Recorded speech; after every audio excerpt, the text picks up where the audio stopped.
સુરત અડાજણ વિસ્તારની ઘટના। સુરત અડાજણમાં રહેતી 12 વર્ષીય વિદ્યાર્થીની સાથે થયો દુષ્કર્મ।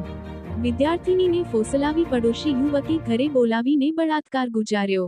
આરોપીએ વિદ્યાર્થીનીને ઘરે બોલાવી શરીર સુખ માણી વિડીયો બનાવી લીધો હતો। કોઈને કહેશે તો વિડીયો પરિવાર અને સોસાયટીના લોકોને મોકલી આપીશ તેવી ધમકી આપી હતી। રાહુલની હવસ નહીં સંતોષતા તેને વિદ્યાર્થીનીને ફરી ઘરે બોલાવી હતી। કિશોરી ફરી મળવા નહીં જતા અકળાયેલા રાહુલે વિડીયો વાયરલ કરવાની ધમકી આપી હતી। કિશોરીએ હિંમત દાખવી સમગ્ર હકીકત પરિવારને જણાવી। વિદ્યાર્થીની માતાએ અડાજણ પોલીસમાં મથકમાં ફરિયાદ કરાવી। રાહુલ ચૌહાણ વિરુદ્ધ બળાત્કારનો ગુનો નોંધ્યો।